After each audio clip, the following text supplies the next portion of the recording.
बिस्मिल्लाहिर्रहमानिर्रहीम, अस्सलामु अलैकुम। प्रोग्राम कैपिटल टुडे के साथ आपका मेज़बान रज़ा सैयद हाजिर खिदमत है। उम्मीद है आपका इख्तितामी हफ़्ता अच्छा गुजरा होगा। नाज़रीन, इख्तितामी हफ़्ता पे बहुत सारी ख़बरें सरगर्म रहीं, जिसके अंदर सबसे पहले तो वज़ीर आज़म जनाब इमरान ख़ान साहब का अपने करीबी रफ़क़ाए कार, हुकूमती एहलकारों और अहल ख़ाना के साथ दौरा सऊदी अरब, जिसमें उन्होंने मक्का मुअज़्ज़मा में उम्रे की सआदत हासिल की और उसके बाद OIC के इजलास में शिरकत की, जिसके अंदर उनकी तकरीर को, उनकी गुफ्तगू को भरपूर अंदाज से इंटरनेशनल मीडिया में जगह दी गई। वज़ीर आज़म के दौरे के अलावा पाकिस्तान के अंदर उनकी जमात और उनकी हुकूमत कुछ स्कैंडल्स की जद में नज़र आई, इस तरह से कि वज़ीर मुमलिकत हैं एक मोहतरमा जो कि बहुत अच्छे बयानात भी देती हैं मौसम के हवाले से। उन्होंने बहुत अच्छी अच्छी बातें, खुशनुमा बातें की हैं। पाकिस्तान में अच्छा मौसम जिन दिनों था उसका क्रेडिट वो पाकिस्तान तहरीक इंसाफ और खान साहब की हुकूमत को भी देती थी। लेकिन ये सारी सूरत हाल उस वक्त कंट्रोवर्सी में तब्दील हो गई जब 27 फरवरी को उनके दफ्तर से लिखा जाने वाला एक ख़त, जो कि वज़ारत दाखिला के नाम था, और उसमें सिफारिश की गई थी कि उनकी बहन जो कि लाहौर के एक कॉलेज में असिस्टेंट प्रोफेसर के तौर पर पढ़ा रही हैं, उनको नेक्टा में डायरेक्टर की पोजीशन के ऊपर तैनात कर दिया जाए, डेपुटेशन के ऊपर तैनात कर दिया जाए। ये मामला बहुत ज़्यादा डिस्कस हुआ। इस हवाले से जब उनका ख़त मंजर आम पर आया, तनकीद हुई, सोशल मीडिया के ऊपर बहुत आवाज़ें उठी। इसके अलावा मुख्तलिफ़ मीडिया आउटलेट्स पे सहाफ़ियों ने भी इसको रिपोर्ट किया, इस पर तज्ज़िये तबसरे भी हुए, जिसके बाद हमने देखा कि मोहतरम जनाब नईमुल हक़ साहब जो कि तर्जुमान के फ़राइज़ अंजाम देते हैं इमरान ख़ान साहब के वज़ीर आज़म के, उनका एक ट्वीट सामने आया जिसके अंदर उन्होंने वाज़े तौर पर ये कहा कि इस किस्म की ख़त लिख कर अक़रबा परवरी की जो मिसालें हैं वो खान साहब की पॉलिसी से मुतसादिम हैं, और इस फ़ैसले का भी उन्होंने उसमें इंदिया दिया कि उस ख़त को विड्रॉ किया जा रहा है। नाज़रीन, उस ख़त को विड्रॉ करने के लिए एक लेटर 2 जून को लिखा गया office of the minister of state के लेटर हेड के ऊपर, जिसको दस्तखत किया हुआ है जनाब समीउल हक़ साहब ने, और उनके नाम के साथ जो उनका ओहदा दर्ज है वो प्रिंसिपल स्टाफ ऑफिसर का है। इस ख़त को जब हमने एग्ज़ामिन किया, इसके मुंदरजात से हट के मैं बात कर रहा हूँ, इसको जब हमने एग्ज़ामिन किया तो हमने देखा कि समीउल हक़ साहब जो गालिबन इसी वजारत के एक अफसर हैं, उन्होंने अपने नाम के साथ प्रिंसिपल स्टाफ ऑफिसर का ओहदा इस्तेमाल किया, जबकि ये बात दिलचस्पी से खाली नहीं है कि प्रिंसिपल स्टाफ ऑफिसर का जो ओहदा है ये पाकिस्तान में रिवायती तौर पर सदर, वज़ीर आज़म या ज़्यादा से ज़्यादा वज़ीर आला और सूबाई गवर्नर के स्टाफ के लिए इस्तेमाल होता है। इससे नीचे फेडरल कैबिनेट या फेडरल कैबिनेट से भी एक दर्जा नीचे जो मिनिस्टर ऑफ स्टेट का टाइटल रखने वाले अरकान होते हैं, जिसमें मोहतरमा गुल साहिबा भी शामिल हैं, उनके ज़ाती स्टाफ को प्रिंसिपल स्टाफ ऑफिसर का ओहदा इस्तेमाल करने का इख्तियार या इजाज़त कैसे मिली, ये भी एक बहुत दिलचस्प सवाल है जिसका जवाब तलाश करने की कोशिश की जा रही है। बहरहाल, इस ख़त में जो कि समीउल हक़ साहब principal staff officer to the minister of state की तरफ से जो लिखा गया मिनिस्ट्री ऑफ इंटीरियर इस्लामाबाद के सेक्रेटरी साहब को 2 जून को, उसमें पहले तो इस बात का इयादा किया गया कि वज़ीर मौसूफ़ा ने इस बात पर बहुत गहरा कंसर्न का इज़हार किया है कि उनकी बहन के लिए लिखे जाने वाले सिफारिशी ख़त के ऊपर बहुत ज़्यादा मिस रिपोर्टिंग हुई है, और उन्होंने इसको मीडिया की गैर ज़िम्मेदारी करार दिया, और इस मिस रिपोर्टिंग के नतीजे में पैदा होने वाली कंट्रोवर्सी की बुनियाद पर उन्होंने कहा कि हमारे जानिब से जारी करदा इस ख़त को विड्रॉ कर लिया जाए। लेकिन दिलचस्प बात यह है कि उस ख़त की विड्रॉल के साथ साथ कहीं पर भी ये नहीं लिखा कि जो मज़कूरा असिस्टेंट प्रोफेसर हैं, इनकी बहन जिनको डायरेक्टर नेक्टा के तौर पर तैनात किया जा चुका है, उनकी तैनाती के अमल को रोक दिया जाए या उसको रिवर्स कर दिया जाए या उसको वापस कर दिया जाए। इस हवाले से कोई वाज़ेह हिदायत नहीं लिखी गई। तो गोया ये ख़त लिख कर पब्लिक कंजम्पशन के लिए, मीडिया कंजम्पशन के लिए एक एक्शन तो ले लिया गया, लेकिन इस एक्शन के पीछे उस इक़दाम को रिवर्स नहीं किया गया जिस इक़दाम को लेकर ये सारी कंट्रोवर्सी खड़ी हुई है। ये वो मामला है जिसको उर्फ़ आम में नेपोटिज़म कहा जाता है, या जिसको कुनबा परवरी या अक़रबा परवरी कहा जाता है। ये मामला आइनी एतबार से, क़ानूनी एतबार से और अखलाक़ी एतबार से तमाम हवालों से काबिल गिरफ़्त है। पाकिस्तान तहरीक इंसाफ की हुकूमत जब गुज़िश्ता साल इलेक्शन लड़ रही थी तो गुड गवर्नेंस के नारे के साथ वो इलेक्शन में गए थे और उनके इंतखाबी वादों में ये बात शामिल थी कि सिफारिश के कल्चर को ख़त्म किया जाएगा, best person, right person for the right job at the right time at the right place के मेरिट के उसूल पर अमल किया जाएगा। लेकिन मुतवातिर इस तरह की इतलात मौजूद हैं। ये तो एक मामला है क्योंकि इसमें ख़त जारी हुआ और वो इत्तफाक से वो मीडिया तक पहुंच गया तो ये बात पब्लिक हो गई। लेकिन इसके अलावा भी और कई हुकूमती ऐसी शख्सियात हैं जिनके रिश्तेदारों, दोस्तों या जानने वालों की तकर्रुरियाँ हुई हैं, ट्रांसफ़र पोस्टिंग्स हुई हैं, जिसके ऊपर काफ़ी ज़्यादा गुफ्तगू की जा रही है, जिसमें मोहतरम जनाब नईमुल हक साहब के भतीजे का जिक्र भी है जो कुछ अरसा पहले अपॉइंट हुए नेशनल डेटाबेस रजिस्ट्रेशन अथॉरिटी में एक ओपनिंग पोजीशन के ऊपर, और उसके बाद चंद माह के अंदर, गालिबन 4 माह के अंदर उनको तबादला कर दिया गया कराची में डायरेक्टर की हैसियत से, जो कि यकीनन एक एलिवेटेड पोजीशन है और उसके लिए सीनियर ऑफिसर्स काफ़ी तादाद में थे जो इन लाइन थे, लेकिन उनको नज़रअंदाज करते हुए एक नौजवान जूनियर एंट्रेंट को डायरेक्टर के ओहदे पर तरक्की देकर वहाँ पर तैनात कर दिया गया। इस हवाले से कल नईमुल हक साहब से भी सवालात पूछे गए, लेकिन नईमुल हक साहब ने इस सारे मामले से किसी हद तक लाताल्लुकी का ऐलान किया और उन्होंने कहा कि मेरे तो इल्म में भी नहीं है कि मेरे भतीजे की क्वालिफ़िकेशन क्या है और ना ही मैंने इस हवाले से किसी किस्म की कोई सिफारिश की है। इस मौजू पे भी हम बात करेंगे। गुड गवर्नेंस है क्या, गुड गवर्नेंस का नारा क्या मायने रखता है और गुड गवर्नेंस पाकिस्तान में कब किस तरह से इम्प्लीमेंट हो सकती है, इसके ऊपर भी हम बात करना चाहते हैं और इसीलिए हमने आज दावत दी है। स्टूडियो में साबिक एडिशनल डायरेक्टर जनरल FIA मोहतरम जनाब अम्मार जाफरी साहब, जो कि आजकल ई पाकिस्तान के इनिशिएटिव को लेके चल रहे हैं, और गुड गवर्नेंस के हवाले से अम्मार जाफरी साहब अपनी दौरान मुलाजमत भी और उसके बाद भी एक बहुत बड़ी एडवोकेसी कैंपेन को लीड करते हैं। हमारे साथ स्टूडियो में मौजूद हैं किसी तारुफ के मोहताज नहीं सीनियर तज्ज़ियाकार प्रोफेसर डॉक्टर ताहिर मलिक साहब, जबकि हमारे साथ मवासलाती राब्ते पर होंगे पाकिस्तान तहरीक इंसाफ के रुकन कौमी असम्बली मोहतरम जनाब रियाज फतियाना साहब, जो कि कौमी असम्बली में SDGs यानी सस्टेनेबल डेवलपमेंट गोल्स की जो एक कमेटी, एक टास्क फोर्स बनी हुई है, उसके चेयरमैन हैं। वो भी प्रोग्राम के अगले हिस्से में हमारे साथ शामिल होंगे। मैं गुफ्तगू का आगाज़ करना चाहूँगा जनाब अम्मार जाफरी साहब से। जाफरी साहब, पहले तो नाजरीन को हमारे ये बताइए कि गुड गवर्नेंस का जो ये इस्तिलाह है इसके क्या मायने हैं और इसकी इम्प्लीमेंटेशन फिर किस तरह से की जाती है? ये बड़ा पुराना कॉन्सेप्ट है और इसका जो ओरिजिनल कॉन्सेप्ट था वो ये था, taking the services of the government जी at the doorstep of the people. ठीक है, ये बेसिक कॉन्सेप्ट था।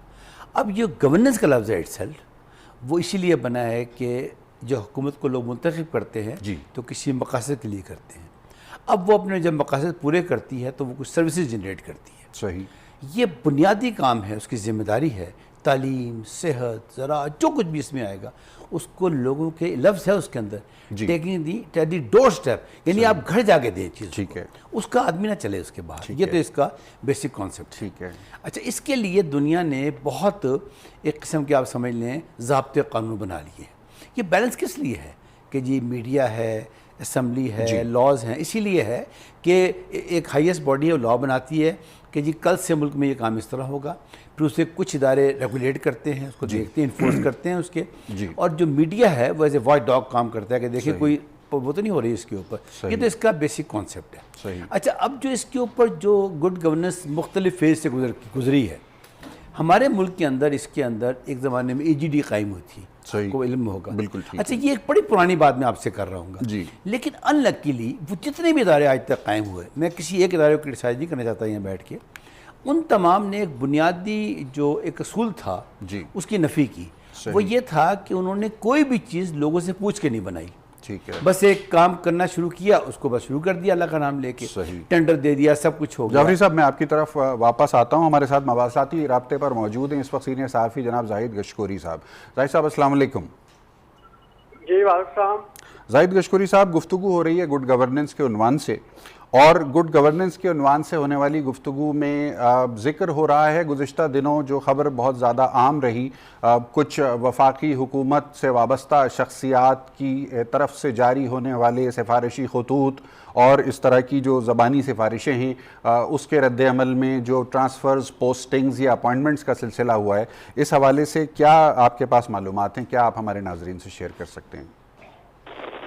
जी देखें, इस बारे में तो बहुत सारी खबरें भी चल रही हैं, मालूमात आ भी रही हैं, स्टोरीज डेवलप हो रही हैं कि जहाँ तक अकबा परवरी की बात आती है तो पिछली हुकूमतों में ये बहुत ज़्यादा नज़र आती थी। शायद ये अब नया पाकिस्तान है, नई हुकूमत है और पाकिस्तान तहरीक इंसाफ में इसकी कोई जगह नहीं है। बिल्कुल सही। लेकिन अब जो अमल से नज़र आ रहा है वो शायद इससे कोसों दूर नज़र आती है, क्योंकि जो हाल ही में लेटर विड्रॉ किया गया है जिसकी आज कैबिनेट में सारी डिस्कशन भी रही, जो जरताज गुल क्लाइमेट चेंज के मिनिस्टर हैं उसकी सिस्टर की तरफ से, और फिर और बहुत सारे लोग हैं, जिस तरह नादरा में एक शिराजुल हक की अपॉइंटमेंट का सिलसिला है, फिर उसकी पोस्टिंग्स, और ये वही शिराजुल हक साहब हैं जो कि गालिबन भतीजे हैं नईमुल हक साहब के? जी ये बिल्कुल। लेकिन नईमुल हक ने रात इसका डिनाई किया था।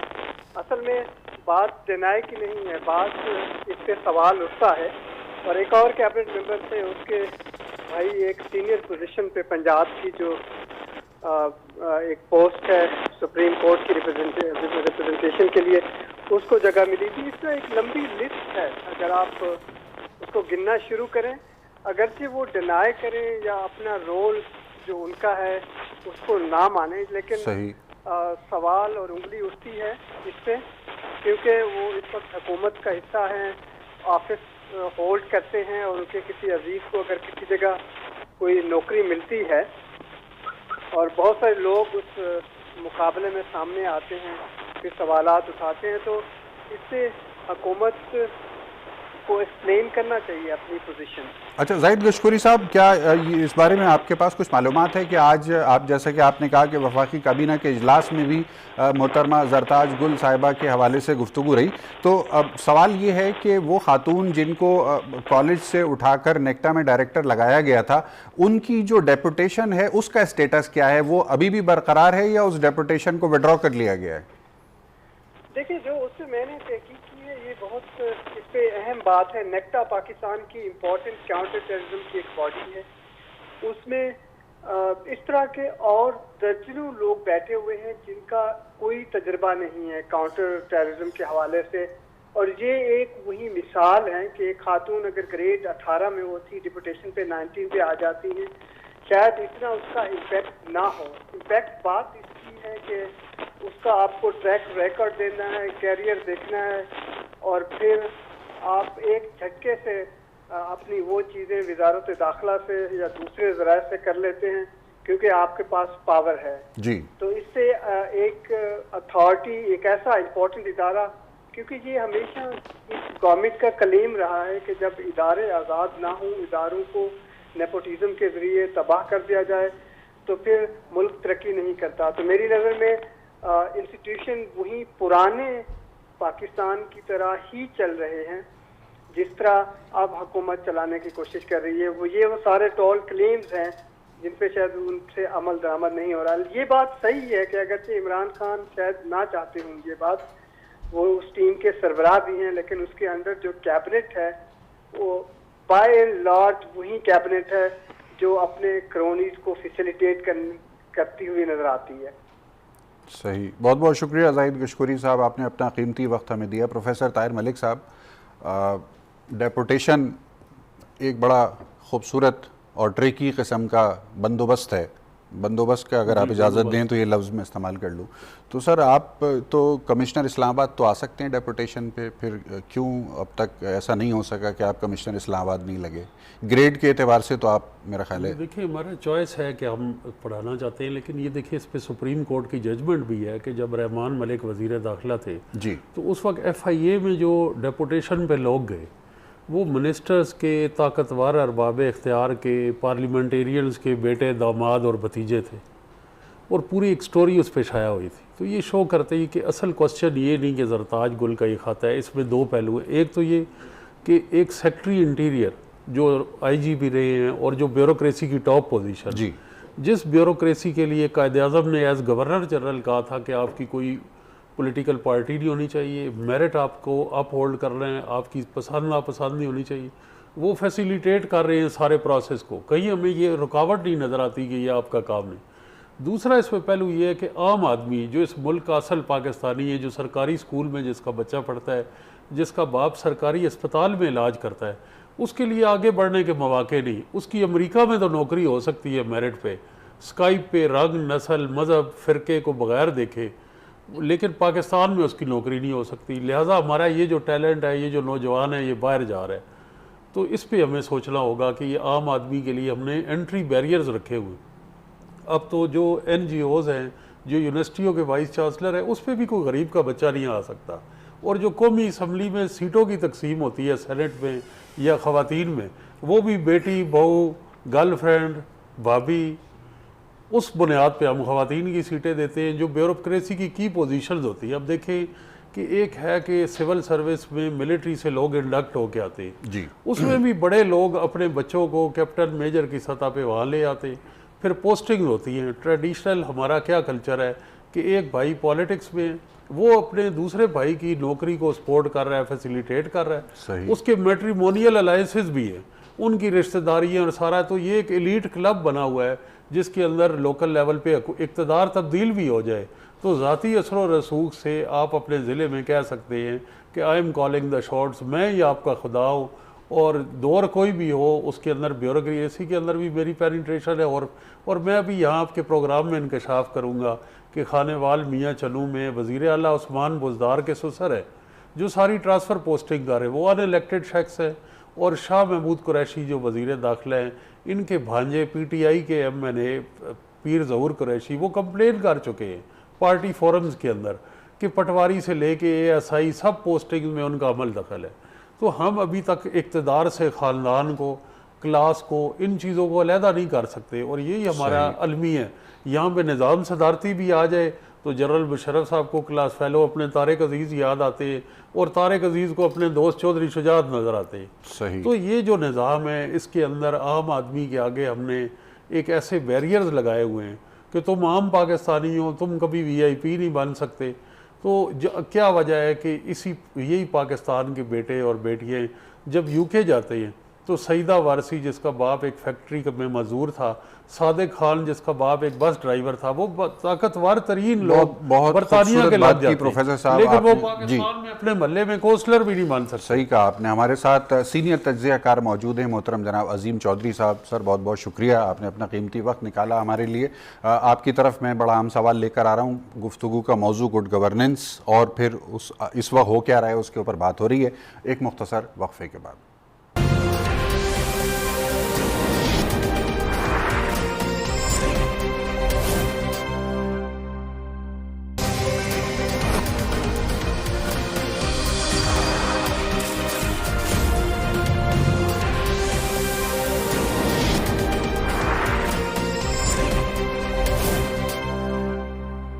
वक्फे के बाद खुश आमदीद मोहतरम जनाब अजीम चौधरी साहब। अजीम चौधरी साहब, आजकल बयानियों का दौर है, खूबसूरत बयानिए बनाए जाते हैं, ऐसे बयानिए जिनको पढ़ के आवाम का दिल जो है वो मुतवज्जा हो जाए आपकी तरफ। उन बयानियों की बुनियाद पे वोट भी मिल जाता है, लेकिन वोट मिलने के बाद जब हुकूमत बनती है तो फिर वो सारे वादे, वो सारे बयानिए हमें याद नहीं रहते। फिर गुड गवर्नेंस के नारे पर और गुड गवर्नेंस के वादे पर आने के बाद जो है हम इस तरीके के ख़त लिखवा के अपने रिश्तेदारों को मुख्तलिफ़ जगहों पर डेपुटेशन, पोस्टिंग या जॉब्स दिलवा रहे होते हैं। तो ये डाइकॉटमी जो है कब तक चलती रहेगी इस माशरे में? बहुत शुक्रिया आपका। ये बड़ा इम्पॉर्टेंट इशू है जिस पर आज आप गुफ्तगू कर रहे हैं। मैं ज़रा माजी में आपको ले जाना चाहता हूँ, अगर आप इजाज़त दें, ताकि चीज़ें वाज़े हो जाएं। बिल्कुल। एक ज़माना था जब गैर जमाती इंतखाबात हुए। सही, सन 85 की बात कर रहे हैं आप जी। और गैर जमाती इंतखाबात इसलिए हुए कि ये ज़रूरत थी वक्त की कि कॉन्स्टिट्यूशन में अमेंडमेंट्स की जाएं, और अमेंडमेंट्स तब हो सकती थी जब अपनी मर्जी की असेंबली आती, ठीक है, उसके बगैर हो नहीं सकती। आइन की 8वीं तरमीम की तरफ इशारा जी थी। और 270A जो क्लॉज है वो बीच में इंसर्ट की जा रही थी या की जानी थी, और बेनज़ीर साहिबा से मैनेज किया गया कि वो बायकॉट करें। छोटी पार्टियों के ज़रिए बायकॉट उनका करवाया गया, बायकॉट कर दिया। उन्होंने बाद में ये कहा कि मेरी ज़िंदगी की बड़ी गलतियों में से एक ये थी कि मैंने 85 का इंतखाब नहीं लड़ा। जब 85 की असेंबली बनकर आ गई जी, तो हाउस नहीं चल रहा था, लोग आज़ाद थे, सब अपनी अपनी जगह पे बड़ी तोप चीज़ें थे। और मोहम्मद खान जुनेजो एक भले आदमी थे, एक तरफ फौज थी, दूसरी तरफ अवाम के वो नुमाइंदे थे जो जोरावर थे, और वो ये चाहते थे कि पार्टी का डिसिप्लिन जो है वो नाफिज किया जाए। उसके लिए उन्हें पॉलिटिकल पार्टी बनानी ज़रूरत थी। जब पॉलिटिकल पार्टी बनाने की बारी आई तो लोगों ने ये कहा कि जी हमें तो प्लॉट दीजिए। अच्छा। तो इस्लामाबाद में लोगों को प्लॉट दे दिए गए और सूबों में ये हुआ कि ये कहा गया कि हमारे बच्चों को, हमारे अजीज़ों को, हमारे रिश्तेदारों को, जिस किसी को भी नाम दिया गया कि टीचर भर्ती कीजिए, हॉस्पिटल्स में भर्तियां करके दीजिए, पटवार में भर्ती करके दीजिए, बीए किए हुए लड़के को नायब तहसीलदार लगाइए, डायरेक्ट पुलिस इंस्पेक्टर्स लगाइए, डायरेक्ट हवालदार लगाइए, जो कुछ भी मुमकिन था, कस्टम में, FIA में, दुनिया के तमाम महकमों में ये भर्तियां कोटे के जरिए, MNAs और MPS के जरिए ये हुई।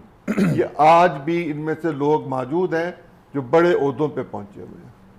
ये पाकिस्तान की पॉलिटिक्स का और पाकिस्तान की हुकूमत का इससे बड़ा कोई अलमिया नहीं हो सकता कि हम जिस ख़ानदान के लोगों को वोट देते हैं कि आप हमारा नुमाइंदा बन जाइए, वो अपने ख़ानदान को, अपने इक़्तिदार को दवाम देने के लिए अपना बाजू बनाते हैं और हुकूमती एहलकार बनाते हैं। फिर वो थाने में पोस्टिंग होती है, फिर वो DSP होता है, फिर वो SHO होता है, फिर वो DC होता है, फिर वो तहसीलदार होता है, फिर मैं ज़मीन पे कब्जा करता हूँ, फिर मैं पटवार खाने के ज़रिए जायदादों को तब्दील करवाता हूँ। हाँ। फिर मैं थाना कचहरी के ज़रिए लोगों पर दबाव डालता हूँ, फिर मैं FIA के ज़रिए मुकदमात बनवाता हूँ, फिर मैं कचहरियों में लगे हुए मैजिस्ट्रेट्स के ज़रिए अपनी मर्जी के फैसले लेता हूँ और मैं लोगों की ज़िंदगी अजीर्ण करके रख देता हूँ। यानी अपने तसल्लुत को आप वो करते हैं। आज के बाद मुंतखब लोग जो माजी की जमातों के हैं, मैं आज ये एक बहुत ही जिम्मेदार शख्स की कहानी सुनकर आया हूँ जो कौमी असेंबली नहीं, सेनेट के रुकन है, और सेनेट के बारे में ये तस्वर किया जाता है कि यहाँ बहुत समझदार लोग होते हैं। अब उस ख़ानदान के लोग पुलिस में भी हैं और बाकी सारे काम भी कर रहे हैं, लोगों की जायदादें भी छीनी चली जा रही हैं।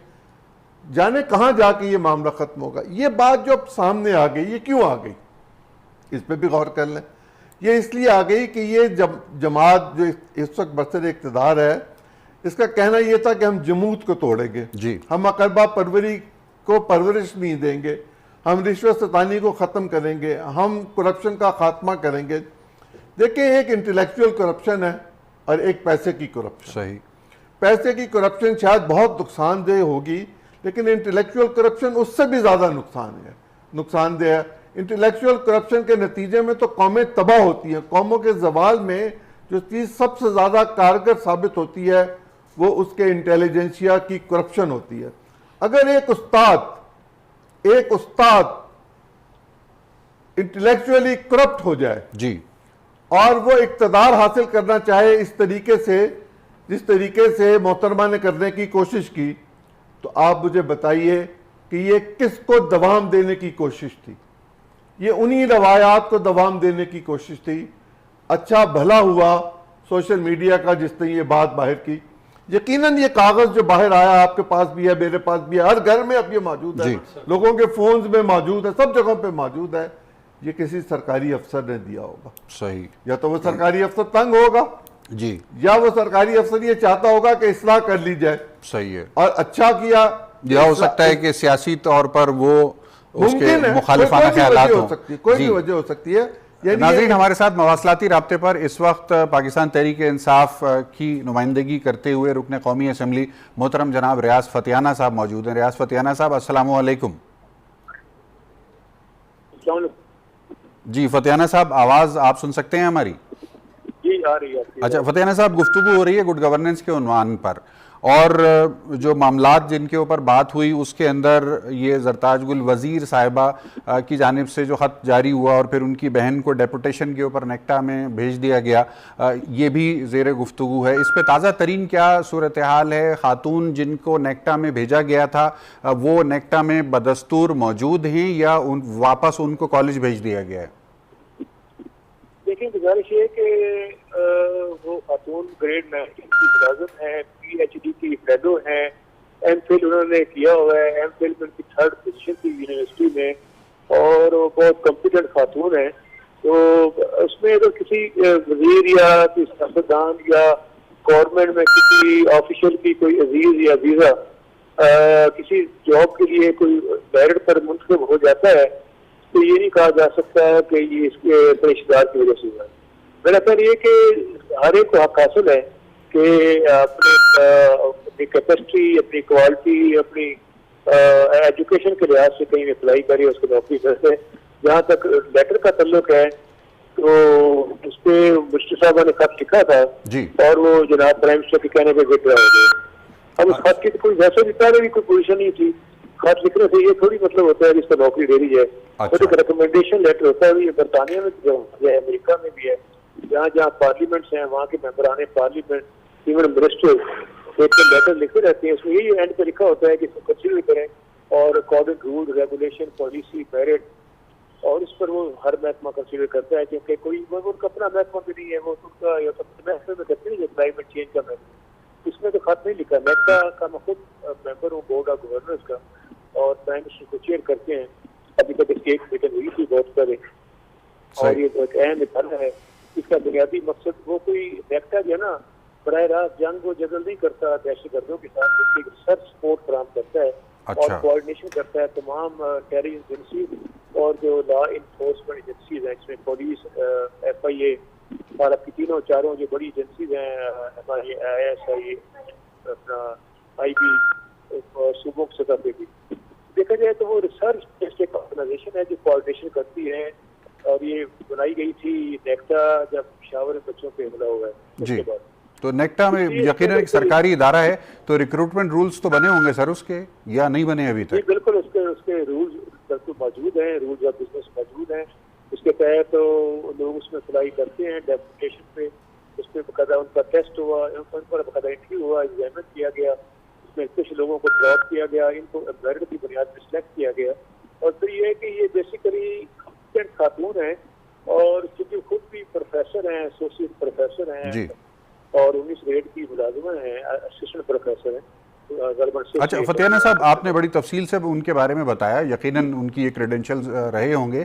सवाल ये है कि इतने अच्छे क्रेडेंशियल्स पर उनकी अब जबकि डेपुटेशन भी हो गई है, तो ये सिफारिशी खत लिखने की ज़रूरत क्यों पेश आई थी? इसकी जरूरत नहीं थी। अगर वो रखवाना ही था तो टेलीफोन पर भी सिफारिश हो जाती है। मेरा टेलीफोन पे भी हो जाती है सिफारिश जी। तो अगर सिफारिश करना हो तो टेलीफोन पे भी हो जाती है, लेकिन चूंकि उसकी नीयत खराब नहीं थी, नीयत खराब नहीं थी। अच्छा ठीक है, तो ये कोई नातजर्बेकारी का मामला हो गया कि जो वो बजाय टेलीफोन पे सिफारिश करने के उन्होंने खत लिखवा दिया?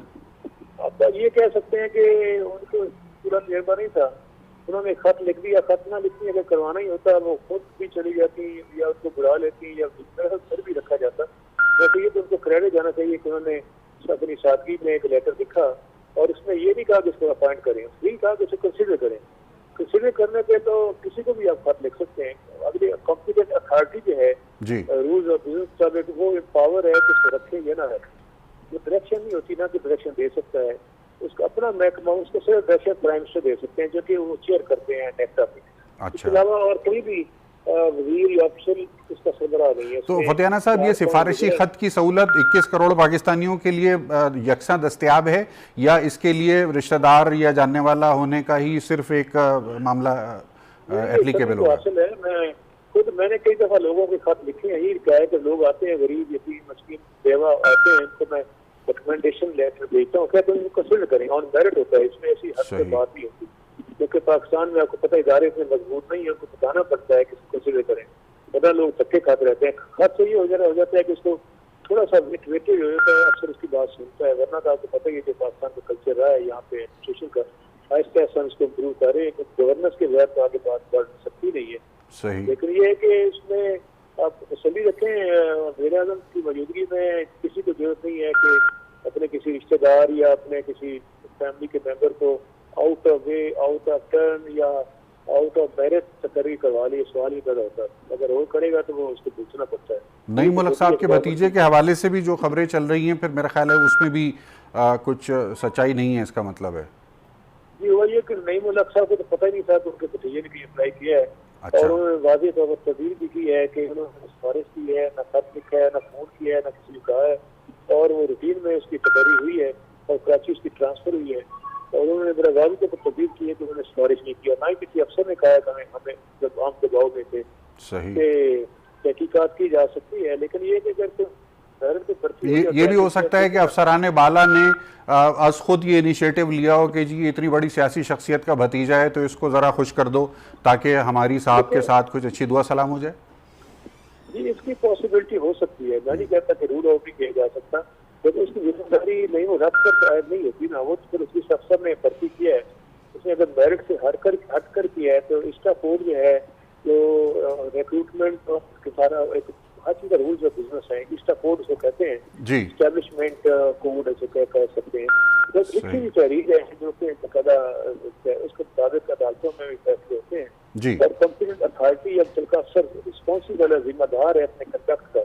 ठीक अगर है। लगता है कि अगर मिनिस्टर भी इसको लिख कर देता है, उसका अपना बॉस जो मिनिस्टर है कभी डायरेक्शन देता है, अगर वो रूल रेगुलेशन और मेरिट से हट कर है तो वो उसको नोट लिख सकता है, मिनिस्टर को तवज्जो दिलवाता है। सही। अगर फिर भी मिनिस्टर बहुत बहुत शुक्रिया मोहतरम जनाब रियाज फतियाना साहब, आपने बहुत ही तफसील के साथ जो प्रोसीजर्स है और किस तरीके से मामलात चलते हैं सियासी और हुकूमत के, उसके बारे में आगाह किया हमारे नाजरीन को। अमर जाफरी साहब, गुड गवर्नेंस के मौजू पे गुफ्तगू शुरू हुई थी, रिकमेंडेशन लेटर्स के हवाले से फतियाना साहब की बात बहरहाल अपनी जगह वज़न रखती है कि रिकमेंडेशन लेटर्स या रुक़े वगैरह लिख के देने का जो सिलसिला है वो पाकिस्तान में जारी है। और उन्होंने ये भी कहा कि जो वज़ीर साहब आए उन्होंने शायद गालिबन तजर्बे की कमी थी तो उन्होंने फ़ोन पे सिफारिश करने की बजाय रिटन में लेटर दे दिया। क्या इस पर तबसरा करना चाहेंगे आप? जी, ऐसा है कि गालिबन मुल्क आस्ता आस्ता ठीक होते हैं। अच्छा। अगर हम इससे पिछले दौर देखें तो जो कुछ हुआ अब आपके सामने है। जी बिल्कुल। तो ये बड़ी अच्छी बात है, मैं इसको पॉजिटिव लेता हूँ कि एक चीज़ हुई, गलत हुई और मीडिया ने इसको इस तरह बड़ा प्रोफेशनली एनालाइज किया। पहली बात तो ये है। दूसरी बात यह है कि इसकी इस इवेंट दोनों इस बात की ज़रूर कोई ना कोई अकाउंटेबिलिटी होनी चाहिए। या तो वो जो उनकी सिलेक्शन हुई है उसको रिव्यू करना चाहिए कि आपने बिल्कुल सही फरमाया कि क्या उसकी बजाय ख़त तो नहीं था ये। और दूसरी बात यह है कि मैं तो समझता हूँ कि मॉरल ग्राउंड के ऊपर उन्हें खुद ही आ जाना चाहिए कि भाई ठीक है, अब ये तो बात इस तरह आ गई है इसके ऊपर। और मैं ये समझता हूँ कि ये प्रेसिडेंट सेट हो रहा है हमारे मुल्क में, बिल्कुल हिस्ट्री नहीं लिखी जा रही है इसके अंदर। अब गालिबन इसके बाद, इस वाक़े के बाद कोई वजीर हिम्मत नहीं करेगा किसी सरकारी महकमे को कि वो खत लिख के फ़ोन ज़रूर करेगा, लेकिन शायद अगर अब ये फ़ोन भी रिकॉर्ड होने शुरू हो गए हैं तो पता लगा दूसरे एंड वाले ने बटन दबा दिया रिकॉर्डिंग का, उसने कहा जी तो ये रिकॉर्ड, ये तो आपको पता ही है। तो मेरा ख्याल है ये एक प्रोसेस है और ये प्रोसेस ऐसे ही चलना चाहिए और उम्मीद है कि इस साल के आखिर तक इन चीज़ें बड़ी क्लियर हो जाएंगी और ये एक पॉजिटिव बात है, मैं समझता हूँ। सही है। फ़ोन रिकॉर्डिंग गुज़िश्ता दिनों वो पंजाब के हवाले से आई थी, जो वज़ीर सेहत सिफारिश कर रहे थे किसी के लिए, तो वो रिकॉर्डिंग हो गई। तो रिकॉर्डिंग तो बड़ी एक आम सी चीज़ है और लेकिन ख़त लिखना बहरहाल ये बड़ा हौसले वाली बात है और बड़े हौसले का मुजाहरा किया है उन्होंने खत लिखा। उनको इल्म नहीं था कि ये इसके रिपरकशन की, लगता है सही है उसकी रिपरकशन का उनको अंदाज़ा नहीं था और शायद या उनको ये अंदाज़ा नहीं था कि जी इस खत की पहली 2 लाइनें पढ़ देंगे। ये मेरे पास विड्रॉल वाला लेटर रखा हुआ है यहाँ पे। अच्छा, हाँ, वो इस वक्त यहाँ मेरे पास मौजूद नहीं है। अगर प्रोड्यूसर साहब दिखा सकेंगे तो हम ज़रूर आपकी खिदमत में पेश करेंगे। प्रोफेसर साहब, गुफ्तगू आपने सुनी फतियाना साहब की, इस पर कुछ कहना चाहेंगे आप? मैं ये कहना चाहूँगा कि इनका ये कहना इस लिहाज से दुरुस्त नहीं कि जो लेटर लिखा है उसके आगे वो लेटर का मिनट शीट ज़्यादा है, उस पर आगे प्रोसेस हो गया, मार्क हो गया ना सेक्रेटरी की तरफ से। सही। फेडरल सेक्रेटरी से बड़ा किसी का रुतबा नहीं होता और वो रेलेवेंट उस महकमे के सेक्रेटरी हैं और वो आगे रेफ़र कर रहे हैं डीजी नेक्टा को। जी। तो ये जो नेक्टा के बारे में बता रहे हैं, देखें नेक्टा के जो चेयरमैन हैं या डीजी हैं, उनकी अपनी आज तक पोजीशन एडवर्टाइज़ नहीं हुई और जब से ये दायरा बना है पिछली नून लीग की दौर में, तो उस वक्त पहले तो ये रहा 1-2 ये खाली रही पोस्ट। फिर इतने अहम इदारे में हमने एक रिटायर्ड जो होने वाले होते हैं पुलिस अफसर या आईजी, उनको एक प्राइज पोजीशन के तौर पे कि अब आप यहाँ, उस पर क्या ड्राइव होगी। तो पहले तो ये, और नून लीग के दौर में चौधरी निसार ने मारूफ एनकर की बीवी को भी यहाँ की है, इसमें अपॉइंटमेंट दी है। तो ये तो कोई नई बात नहीं है, ये बिल्कुल दुरुस्त फरमा रहे हैं। और सिर्फ पॉलिटिशियन ही नहीं, देखिए हम अभी तक इस बुनियादी सतह पे नहीं पहुँचे कि अगर मैं किसी इंटरव्यू की बोर्ड में हूँ, हायरिंग फायरिंग में हूँ, मैं ब्यूरोक्रेट हूँ, अरबाब इख्तियार हूँ, बोर्ड ऑफ गवर्नर में हूँ, तो मेरे अगर ब्लड रिलेटिव कोई इंटरव्यू के पैनल में आता है तो मुझ पे ये अखलाकी जिम्मेदारी लागू होती है कि मैं उठ जाऊं और बताऊं कि मैं इसमें इस वजह से नहीं बैठ सकता। कॉन्फ्लिक्ट ऑफ इंटरेस्ट है। बिल्कुल। तो यहाँ जितने फेडरल सेक्रेटरी हैं, देखिए मैं सेक्रेटरी फाइनेंस की एग्जांपल दे दूँ, आप एक रिकॉर्ड उठा ले, पिछले 3 जो सेक्रेटरी फाइनेंस है इस वक्त वो फाइनेंस के रिलेटेड NGOs चला रहे, और जब वो सेक्रेटरी थे उन्होंने अपनी बीवियों को, बच्चों को मुख्तलिफ बोर्ड्स में, भाइयों को नॉमिनेट किया बैंकों में, मेरे पास नाम मौजूद है। तो ये कॉन्फ्लिक्ट ऑफ इंटरेस्ट, उस वक्त भी वो अपने मिस यूज़ कर रहे होते हैं अथॉरिटी को। और इसी तरह एक यूनिवर्सिटी में वाइस चांसलर है, वो ग्रेड 20 की किसी को नौकरी दे सकता है, तो वो एक लड़की से पहले वो शादी करता है, दूसरी तीसरी, फिर उसको डायरेक्टर बना देता है, फिर वो अपने जो रिलेटिव है बच्चों को वहाँ नौकरी देता है। तो हमारे सिर्फ पॉलिटिशियन नहीं, ये हमारा एक कल्चर है बदकिस्मती से। शुरू में पाकिस्तान ऐसा नहीं था। कायद आज़म फातिमा जना के बाद आप देख ले, एयर मार्शल असगर ख़ान, नूर ख़ान, ज़ाती मिसालें मौजूद है कि कैसे नूर ख़ान साहब जो हैं उन्होंने, मैं उस एरिया से बिलोंग करता हूँ, ईद पे वो लोगों से मिलते नहीं थे अपने गाँव में कि ये PIA का चेयरमैन हूँ, लोग मुझे ये CV देंगे, अपॉइंटमेंट करेंगे, और लोग उनसे नाराज़ रहते थे। उन्होंने पॉलिटिकल कॉस्ट भी दी, लेकिन उन्होंने इदारे खड़े किए। एयर मार्शल असगर ख़ान साहब को जब PIA का चेयरमैन ऑफ़र किया तो उनके भाई पहले से इस PIA के कॉन्ट्रैक्टर थे, उन्होंने अपने भाई को बुलाया, उन्होंने कहा मेरे पास 2 चॉइसेस है, एक तो ये कि तुम अपना ठेका जारी रखो, दूसरा मैं चार्ज लूँ इस पोजीशन। आज के बाद कोई ये नहीं तस्लीम करेगा कि मेरे भाई को मेरिट पे ठेका मिले। तो इसी तरह पीपल्स पार्टी दौर में शेख मोहम्मद रशीद थे, उनका बेटा बेरोज़गार था, और जब वो सिलेक्ट हो गया किसी महकमे में तो उन्होंने फ़ोन करके फ़ाइल मंगवाई कि आपने इससे बाकी कैंडिडेट्स की भी सारी फाइल लाए। मिनिस्टर के बेटे के होने की वजह से मुलाजमत तो नहीं दी। अजमल खटक का बेटा रशिया से PhD उसने की, वो बेरोज़गार रहा नूर से। तो मेरे वाले साहब ने उसे कोर्स दिया कायद आज़म यूनिवर्सिटी में, वो दोस्त भी थे, उन्होंने 3 फ़ोन किए कि आपने किसकी का हक तो नहीं मारा, मेरे बेटे की वजह, मेरी दोस्ती की वजह से तो उसे नहीं दिया। ये हमारी रवायात थी। तो अब जो तब्दीली का नारा है, सही कहा, आखिरी ये कहूँगा कि इमरान खान साहब ने पिछले साल इन्हीं दिनों डॉन अखबार में इंटरव्यू दिया, you can not win Pakistani election without money and electables. तो ये जो है आपका इलेक्टेबल्स और पैसे के रोल ने आज आपको काफ लीग का इत्तेहादी बनाया, आज आपको उससे कंप्रोमाइज़ कराए। आज भी इस्लामाबाद में इमरान खान साहब के घर के करीब एक गरीब बच्ची जो है रेप होने के बाद मर्डर होती है और उसके वालिदैन से सफाई कराई जाती है थाने में। सही कह रहे हैं। 5 दिन गुफ्तगू के सिलसिले को जारी रखेंगे मुख्तसर वक्फे के बाद।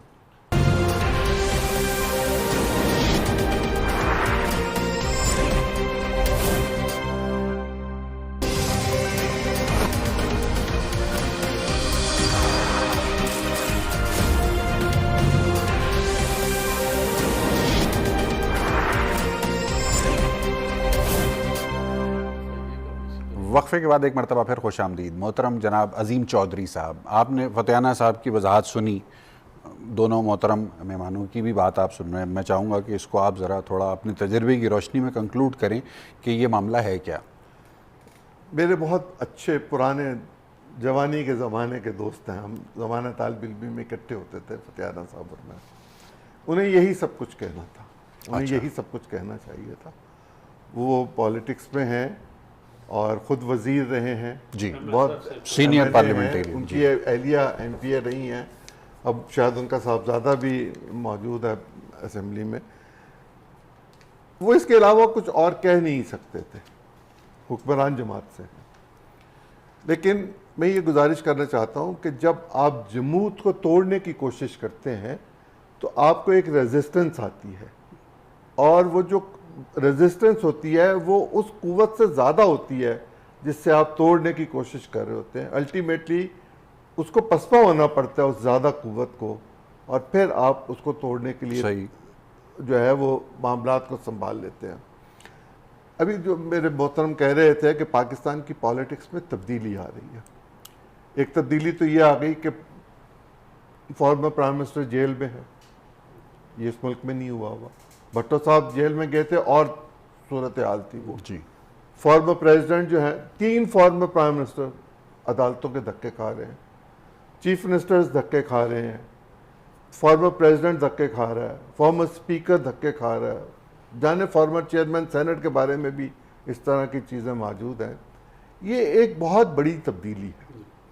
आने वाले दिनों में आज के हुक्मरानों के बारे में लोग क्या करेंगे, कैसे करेंगे, ये तो आने वाला वक्त बताएगा। 4 साल बाद, 5 साल बाद देखेंगे हम क्या सूरत हाल बनती है। लेकिन अगर ये अपने इस एजेंडे को लेकर चल पड़े हैं और इस एजेंडे को पूरा करने की कोशिश करते हैं, उसमें 15%, 20% भी ये अगर हो गए कामयाब तो मैं समझूंगा बड़ी कामयाबी है। चूंकि एक कंप्लीट नेगेटिविटी चली आ रही है, आप उसको रोकते हैं, बंद बांधते हैं, पॉजिटिविटी की तरफ जाते हैं। पाकिस्तान की पॉलिटिक्स में इससे पहले ऐसा हुआ नहीं हुआ। अगर ये हो गया तो बहुत अच्छा होगा।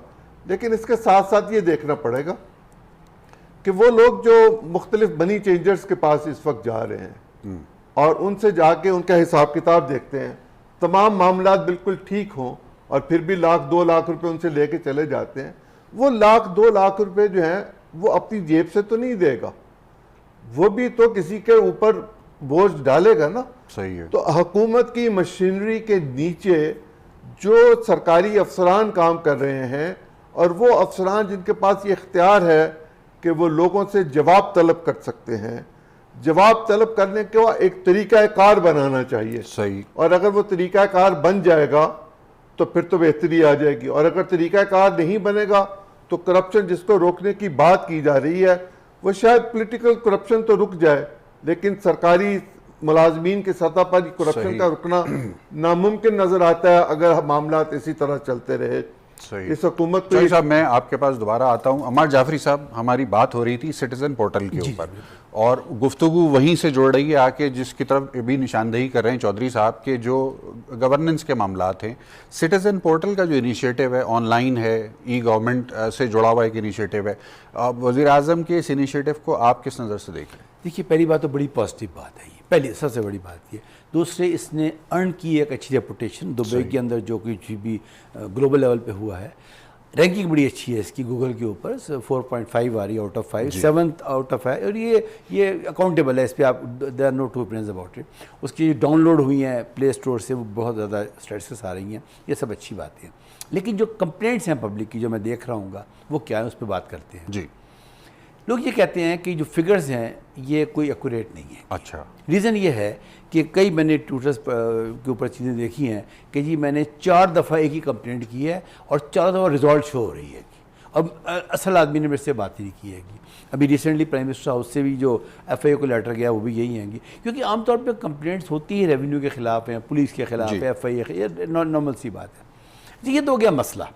अगर इस चीज़ को देखिए, अभी जो कुछ इनाम मिला है, क्रेडिबिलिटी आई है, वो सारी आई है फिगर्स के ऊपर। सही। अगर अगले फेज़ में ये फिगर्स चैलेंज हो गई तो ये जो हमें इज़्ज़त मिली है थोड़ी, इससे भी जाएंगे। इसलिए हमें इसको इम्प्रूव करने की बात डिस्कस करनी चाहिए। दुनिया में क्या हो रहा है, दुनिया में हो रहा है चैट बॉट्स लगे हुए हैं। जब आप उसके ऊपर कोई चीज़ डालते हैं तो पहली दफ़ा वो चैट बॉट जो है, वो उसका जो सिस्टम है, इसे आर्टिफिशियल इंटेलिजेंस कहते हैं, वो चेक करता है कि ये रिपोर्ट करने वाले ने पहले तो नहीं की रिपोर्ट की कहीं। पहली बात तो ये है। देखें कि गूगल पे कोई इंसान नहीं बैठे हुए कि हम जो चीज़ें बता देते हैं। एक ज़माने में याहू था तो गूगल में फिजिकली लोग बैठे हुए थे, अब गूगल भी यही कर रहेगा, उससे स्पाइडर्स काम कर रहे हैं। आप समझते हैं इस बात को? मैं ये समझता हूँ कि इस सिस्टम के अंदर फौरी तौर पर 3 काम होने चाहिए। एक तो आर्टिफिशियल इंटेलिजेंस बेस्ड सिस्टम काम करना चाहिए कि जो लोग कंप्लेंट कर रहे हैं वो जेन्युइन है कि नहीं। सही। इसमें वो अब कोई दोबारा नहीं है, ID कार्ड नंबर आप ले रहे हैं। दामन वक्त में क्योंकि गुंजाइश कम है, तो कंक्लूजन मैं आपकी इजाज़त से ही ड्रॉ करता हूं कि टेक्नोलॉजी को एनहांस करने की इसमें ज़रूरत है, आर्टिफिशियल इंटेलिजेंस को अप्लाई करने की ज़रूरत है। प्रोफेसर ताहिर मलिक साहब, इख्तितामी 30 सेकंड क्या पैगाम देना चाहेंगे आप, वे फॉरवर्ड? मैं ये कहूँगा कि इस वक्त देखें PTI का जो वर्कर है, वो भी जो चीज़ हम देख रहे हैं, जो बात हुई है कि वो भी बड़ा रिएक्ट कर रहा है। तो इसलिए अब ये पाकिस्तान में मायूसी के अलावा ये बातें पॉजिटिव हैं कि एक बेंचमार्क, एक स्टैंडर्ड सेट हो गया कि अवाम किस चीज़ को पसंद करते हैं, किस चीज़ को नापसंद करते। तो एलीट को अपने आप को इस तरह अपनी अपीयरेंस ऐसी बनानी होगी और उसके साथ चलना पड़ेगा, नहीं तो उनको प्राइस पे करनी पड़ेगी। और ये ही नया पाकिस्तान है। सही। जो लोग पोर्टल को अहमियत नहीं दे रहे सरकारी अफसरान, वो नौकरियों से फारिग हो जाएंगे। अच्छा। बिल्कुल फारिग हो जाएंगे। उनका अपना एक डेटा बन रहा है और वो लोग जो उस पर शिकायत कर रहे हैं, उन्हें चाहिए कि शिकायत करना बंद न करें, इसलिए कि शिकायत का रेजोल्यूशन वहीं से आना है। सही। और जिस शख्स के खाते में 2, 3, 4 चीज़ें पड़ गई कि ये इसने नहीं की या छुपाई हैं, उसकी ACR ख़राब होगी, वो नौकरी से फारिग होगा। ये बहुत अच्छी आपने बात कही। और वज़ीर-ए-आज़म का जो इनिशिएटिव है सिटीज़न पोर्टल का, नाजरीन इसके हवाले से काफ़ी फ़ीडबैक हमारे पास पब्लिक का मौजूद है, गो कि उसमें हर तरह का फ़ीडबैक है, लेकिन बाय एंड लार्ज ये देखा जा रहा है कि ये एक ऐसी एक्टिविटी, एक ऐसा इनिशिएटिव है जिसके नतीजे में काफ़ी हद तक ब्यूरोक्रेसी के अंदर भी एक हलचल पाई जाती है और कुछ ना कुछ रिस्पॉन्स जनरेट हो रहा है। माजी के मुकाबले में अगर देखा जाए तो जो पब्लिक कंप्लेंट्स हैं या जो पब्लिक के इश्यूज़ हैं उनका एड्रेसल और रीड्रेसल का कम से कम एक प्लेटफॉर्म तो सामने आया है, जिसको वज़ीर-ए-आज़म जनाब इमरान खान साहब के गुड गवर्नेंस इनिशिएटिव्स के अंदर यकीनी तौर पर एक नुमायाँ कारकर्दगी का बेंचमार्क या माइलस्टोन करार दिया जा सकता है। जहाँ तक अक़रबा परवरी के मामलात का ताल्लुक़ है, हमारे मोअज़्ज़ज़ माहिरीन ने बात कही सीनियर पैनल ने कि क्योंकि पाकिस्तान में जो कल्चर है वो कल्चर इतना डीप रूटेड है, सिफारिश का कल्चर, अक़रबा परवरी का कल्चर, कि उस कल्चर में तब्दीली लाने के लिए शायद अभी कुछ और वक्त लगेगा। वज़ीर-ए-आज़म जनाब इमरान खान साहब के इस इनिशिएटिव को कि जिसमें उन्होंने इस ख़त को सीरियस लिया, इसको विड्रॉ करने के हवाले से अहकामात जारी किए और हमें बताया गया कि नापसंदीदगी का इज़हार भी किया उन्होंने वफाकी काबीना के इजलास में वज़ीर मौसूफ़ा के इस स्टेप के ऊपर। तो ये भी एक बहरहाल अच्छी ख़बर है, एक अच्छी उम्मीद है। इससे इस बात का इम्कान और गुमान किया जा सकता है कि कुछ डिस्करेज हो जाएगा अक़रबा परवरी का सिलसिला जो माजी करीब में चलता रहा है या तहरीक इंसाफ की मौजूदा हुकूमत के इब्तदाई 10 माह के दौरान भी चलता रहा है। अपना बेहद ख्याल रखिएगा। मेहमान गिरामी का बहुत शुक्रिया कि उन्होंने अपना कीमती वक्त हमारे नाजरीन के लिए निकाला। जी पाकिस्तान के लिए।